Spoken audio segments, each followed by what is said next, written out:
तो आपने वो काम कर दिया कि मैं कह रहा हूँ कोई आयत कोई हदीस आप कोट कर दीजिए ना, कुरान से कोई आयत कोई हदीस से कोई हदीस जो है ये कुरान में साफ साफ लिखा है कि शराब पीना हराम है, लेकिन बहुत सारे मुसलमान पी रहे हैं शराब। तो वो मुसलमानों का अपना जाती पर्सनल काम है ना। माफ कीजिएगा, मुसलमान तो आप भी नहीं है।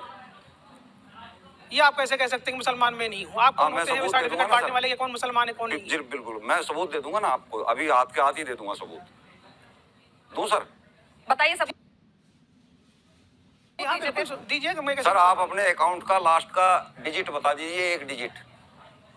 किस चीज का डिजिट? आपका जो बैंक अकाउंट है उसकी लास्ट का एक डिजिट बता दीजिए, कोई सा भी डिजिट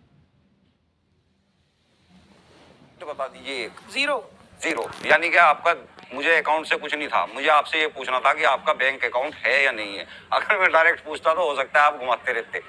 तो आपका बैंक अकाउंट है और बैंक से आपको चाहे आपका 1 रुपया भी बैंक के ऊपर पड़ा है उसका भी आपको ब्याज मिल रहा है। और ब्याज इस्लाम के अंदर लेना और देना हर सूरत में गुनाह कबीरा है, जिसका 8 जगह कुरान के अंदर, 8 जगह सूरह निसा, सूरह बकरा, सूरह आले इमरान जिक्र है कि जो ब्याज लेगा या देगा उसकी दुश्मनी सीधे खुदा से होगी, खुदा उससे जंग करेंगे। देखिए मोहम्मद साहब उससे जंग करेंगे, तो आप मुसलमान कह रहे हैं अपने आप को, आप तो ब्याज खा रहे हैं। जनाब आपकी इत्तला के लिए मैं अर्ज कर दूं कि मेरा जितना इंटरेस्ट मिलता है उससे कहीं ज्यादा मैं ये इस्लाम के अंदर कोई शर्त नहीं बताई है कि इस शर्त पे आप ब्याज खा सकते हो या नहीं खा सकते हो, है तो बताइए मुझे वो आयत दीजिए। आप पहले देखिए, आपने इसका मतलब है कि आप इसने इस्लाम को समझा ही नहीं। ब्याज खा सकते हैं, आप मुझे वो शर्त दिखा दीजिए। मैंने कब कहा कि ब्याज खा सकते हैं? दूसरी बात, आप इसका मतलब है कि आप इनकम्प्लीट इस्लाम जानते हैं, आप मुकम्मल इस्लाम नहीं जानते कि मुकम्मल इस्लाम क्या है। मुकम्मल सामने रखिए। आपने कहा है कि मैं वो ब्याज फला जगह इस्तेमाल करता हूँ, ये कहाँ लिखा है कि फला जगह इस्तेमाल करोगे तो वो हराम नहीं होगा? ये बताइए। न जाने कितने मुसलमान हैं जो इंटरेस्ट का पैसा लेते नहीं। दूसरी बात, वो मुसलमान नहीं है, वो गरीबों में, फलाही कामों में, समाजी कामों में वो उसको डिस्ट्रीब्यूट कर देते हैं। आपको यही पता नहीं है? मौलाना साहब वो इस्लाम के अनुसार मुसलमान है ही नहीं।